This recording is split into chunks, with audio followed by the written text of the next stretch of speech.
ಶ್ರಾವಣ ಮಾಸ ಆರಂಭಕ್ಕೂ ಮುನ್ನ ಗ್ರಹಗಳ ಸ್ಥಾನದಲ್ಲಿ ಅಪರೂಪದ ಬದಲಾವಣೆಗಳು ನಡೀತಾ ಇವೆ. ಈ ಗ್ರಹ ಸಂಚಾರಗಳು ಕೆಲವು ರಾಶಿಯವರ ಜೀವನದಲ್ಲಿ ಅದೃಷ್ಟದ ಬಾಗಿಲನ್ನು ತೆರೆಯಲಿದ್ದು, ಧನಲಾಭ, ಉದ್ಯೋಗದಲ್ಲಿ ಪ್ರಗತಿ, ಕುಟುಂಬದಲ್ಲಿ ಸಂತೋಷ ಮತ್ತು ಹೊಸ ಅವಕಾಶಗಳನ್ನು ತರಲಿವೆ. ಶಿವನಿಗೆ ಅತ್ಯಂತ ಪ್ರಿಯವಾದ ಶ್ರಾವಣ ಮಾಸದಲ್ಲಿ ಭೋಲೆನಾಥನ ವಿಶೇಷ ಕೃಪೆ ಯಾವ ರಾಶಿಯವರ ಮೇಲೆ ಇದೆ ಅಂತ ನೋಡ್ತಾ ಹೋಗೋಣ. ಪವಿತ್ರ ಶ್ರಾವಣ ಮಾಸ ಆರಂಭಕ್ಕೂ ಮುನ್ನ ಗುರು, ಬುಧ ಮತ್ತು ಶನಿ ಗ್ರಹಗಳ ಅಪರೂಪದ ಸಂಚಾರದಿಂದಾಗಿ ಶಕ್ತಿಯುತ ಗ್ರಹಯೋಗ ನಿರ್ಮಾಣವಾಗ್ತಾ ಇದೆ. ದೇವತೆಗಳ ಗುರುವಾದ ಗುರು, ಬುದ್ಧಿವಂತಿಕೆಯ ಕಾರಕ ಬುಧ ಮತ್ತು ಕರ್ಮಫಲದಾತನಾದಂಥ ಶನಿಯ ಸ್ಥಾನ ಬದಲಾವಣೆ ಎಲ್ಲ 12 ರಾಶಿಯ ಜನರ ಜೀವನದ ಮೇಲೂ ಕೂಡ ಬೀರೋದನ್ನು ನಾವು ಕಾಣಬಹುದು. ಇಲ್ಲಿ ಯಾವೆಲ್ಲ ರಾಶಿಯವರಿಗೆ ಹಾಗಾದರೆ ವಿಶೇಷ ಅದೃಷ್ಟದ ಬಾಗಿಲು ತೆರೆಯಲಿದೆ ಅಂತ ನೋಡ್ತಾ ಹೋಗೋಣ. ಜ್ಯೋತಿಷ್ಯ ಲೆಕ್ಕಾಚಾರದ ಪ್ರಕಾರ ಈ ಗ್ರಹ ಸಂಚಾರದ ಪರಿಣಾಮವಾಗಿ ಉದ್ಯೋಗದಲ್ಲಿ ಬಡ್ತಿ, ವ್ಯವಹಾರದಲ್ಲಿ ಲಾಭ, ಆದಾಯದಲ್ಲಿ ಏರಿಕೆ, ಹೊಸ ಅವಕಾಶಗಳು, ಆರ್ಥಿಕ ಸ್ಥಿತಿ ಬಲವಾಗುವ ಸಾಧ್ಯತೆ ಇದೆ. ಹಾಗಾದರೆ ಶ್ರಾವಣ ಮಾಸದಲ್ಲಿ ಭೋಲೆನಾಥನ ವಿಶೇಷ ಕೃಪೆಗೆ ಪಾತ್ರವಾಗುವ ರಾಶಿಗಳು ಯಾರ್ಯಾರು ಅಂತ ನೋಡೋಣ. ಮೇಷರಾಶಿ. ಶ್ರಾವಣ ಮಾಸ ಆರಂಭಕ್ಕೂ ಮುನ್ನ ಗುರು ಶುಭ ಸಂಚಾರ ಮತ್ತು ಬುಧನ ಉದಯದಿಂದ ಮೇಷರಾಶಿಯವರಿಗೆ ಉತ್ತಮ ಫಲಿತಾಂಶಗಳು ದೊರೆಯಲಿವೆ. ಉದ್ಯೋಗ ಮತ್ತು ವೃತ್ತಿ ಜೀವನದಲ್ಲಿ ಬಹಳ ದಿನಗಳಿಂದ ಸ್ಥಗಿತಗೊಂಡಿದ್ದ ಕೆಲಸಗಳು ವೇಗ ಪಡೆದುಕೊಳ್ಳುತ್ತವೆ, ಯಶಸ್ವಿಯಾಗಿ ಪೂರ್ಣಗೊಳ್ಳುವ ಸಾಧ್ಯತೆ ಇದೆ ಮತ್ತು ಹೊಸ ಉದ್ಯೋಗದ ಅವಕಾಶಗಳು ದೊರೆಯುತ್ತವೆ. ಈಗಾಗಲೇ ಉದ್ಯೋಗದಲ್ಲಿರುವವರಿಗೆ ಬಡ್ತಿ, ಸಂಬಳ ಹೆಚ್ಚಳ ಅಥವಾ ಹೊಸ ಜವಾಬ್ದಾರಿಗಳು ಸಿಗುವಂಥ ಸಾಧ್ಯತೆ ಇದೆ. ನಿಮ್ಮ ಪರಿಶ್ರಮಕ್ಕೆ ತಕ್ಕ ಪ್ರತಿಫಲ ದೊರೆಯಲಿದೆ. ಹಿರಿಯರ ಮೆಚ್ಚುಗೆಯನ್ನು ಕೂಡ ಗಳಿಸ್ತೀರಿ. ಈ ಅವಧಿಯಲ್ಲಿ ಆತ್ಮವಿಶ್ವಾಸ ಹೆಚ್ಚಾಗಿ ವೃತ್ತಿ ಜೀವನದಲ್ಲಿ ಹೊಸ ಮೈಲುಗಲ್ಲು ಸಾಧಿಸುವ ಅವಕಾಶಗಳನ್ನು ನೀವು ಪಡೆದುಕೊಳ್ತೀರಿ. ಇನ್ನು ಮೀನರಾಶಿ.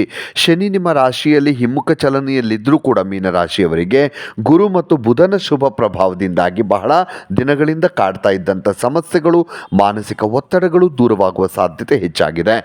ಮನಸ್ಸಿಗೆ ನೆಮ್ಮದಿ ಸಿಗುತ್ತೆ. ಆಧ್ಯಾತ್ಮಿಕ ಮತ್ತು ಧಾರ್ಮಿಕ ಕಾರ್ಯಗಳತ್ತ ಆಸಕ್ತಿ ಹೆಚ್ಚಾಗುತ್ತೆ. ವ್ಯಾಪಾರಕ್ಕೆ ಸಂಬಂಧಿಸಿದ ಪ್ರಯಾಣಗಳು ಯಶಸ್ವಿಯಾಗಿ ಪೂರ್ಣಗೊಳ್ತವೆ, ಉತ್ತಮ ಲಾಭವನ್ನು ತಂದುಕೊಡುತ್ತೆ ಮತ್ತು ಹಿಂದೆ ಮಾಡಿದಂಥ ಹೂಡಿಕೆಗಳೇನಾದರೂ ಇದ್ದರೆ ಉತ್ತಮ ಆದಾಯ ಸಿಗುವ ಸಾಧ್ಯತೆ ಕೂಡ ಇದೆ. ಉದ್ಯೋಗ ಮತ್ತು ವ್ಯವಹಾರದಲ್ಲಿ ಹೊಸ ಅವಕಾಶಗಳು ಸಿಗ್ತವೆ. ನಿಮ್ಮ ಪರಿಶ್ರಮಕ್ಕೆ ತಕ್ಕ ಪ್ರತಿಫಲ ಸಿಗುತ್ತೆ. ಕುಟುಂಬದಲ್ಲೂ ಸಂತೋಷ ಮತ್ತು ಸಾಮರಸ್ಯ ಹೆಚ್ಚಾಗತ್ತೆ. ಇನ್ನು ತುಲಾರಾಶಿ. ಶನಿಯ ಹಿಮ್ಮುಖ ಚಲನೆ ಮತ್ತು ಗುರು ಮತ್ತು ಬುಧನ ಶುಭ ಪ್ರಭಾವದಿಂದಾಗಿ ತುಲಾರಾಶಿಯವರಿಗೆ ಈ ಅವಧಿಯಲ್ಲಿ ಮಿಶ್ರ ಫಲಿತಾಂಶಗಳು ಸಿಕ್ಕಿದ್ರೂ ವೃತ್ತಿ ಜೀವನದಲ್ಲಿ ಉತ್ತಮ ಪ್ರಗತಿ ಅವಕಾಶಗಳು ಸಿಗ್ತವೆ.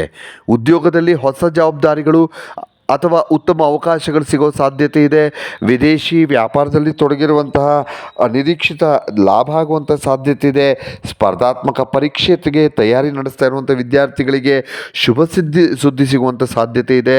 ಕಠಿಣ ಪರಿಶ್ರಮಕ್ಕೆ ಉತ್ತಮ ಫಲ ಸಿಗುತ್ತೆ. ಸರಿಯಾದ ನಿರ್ಧಾರಗಳು ನಿಮ್ಮ ಯಶಸ್ಸಿನ ಹಾದಿಯನ್ನು ಮತ್ತಷ್ಟು ಬಲಪಡಿಸ್ತವೆ. ಇನ್ನು ಮಿಥುನ ರಾಶಿ ಅಧಿಪತಿ ಬುಧನಾಗಿರೋದ್ರಿಂದ ಬುಧನ ಉದಯ ಮತ್ತು ಗುರುವಿನ ಶುಭ ಪ್ರಭಾವ ಈ ಮಿಥುನ ರಾಶಿಯವರಿಗೆ ಅತ್ಯಂತ ಅನುಕೂಲಕರವಾಗಿರುತ್ತೆ. ಈ ಅವಧಿಯಲ್ಲಿ ನಿಮ್ಮ ಆರ್ಥಿಕ ಸ್ಥಿತಿ ಮತ್ತಷ್ಟು ಬಲವಾಗಿರುತ್ತೆ. ಬಹಳ ದಿನಗಳಿಂದ ಸಿಕ್ಕಾಕೊಂಡಿದ್ದಂಥ ಹಣ ಏನಾದರೂ ಇದೆ ಖಂಡಿತ ಮರಳಿ ಕೈಗೆ ಬರುತ್ತೆ. ವ್ಯಾಪಾರಿಗಳಿಗೆ ಪ್ರಮುಖ ಒಪ್ಪಂದಗಳು ಯಶಸ್ವಿಯಾಗಿ ಪೂರ್ಣಗೊಳ್ತವೆ.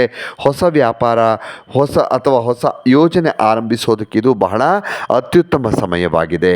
ಉದ್ಯೋಗದಲ್ಲಿರುವಂಥವರಿಗೆ ಹೊಸ ಅವಕಾಶಗಳು ದೊರೆಯುತ್ತವೆ. ಆದಾಯ ಹೆಚ್ಚಾಗುವ ಸಾಧ್ಯತೆ ಇದೆ. ನಿಮ್ಮ ನಿರ್ಧಾರಗಳು ಉತ್ತಮ ಫಲವನ್ನು ಕೊಡ್ತವೆ.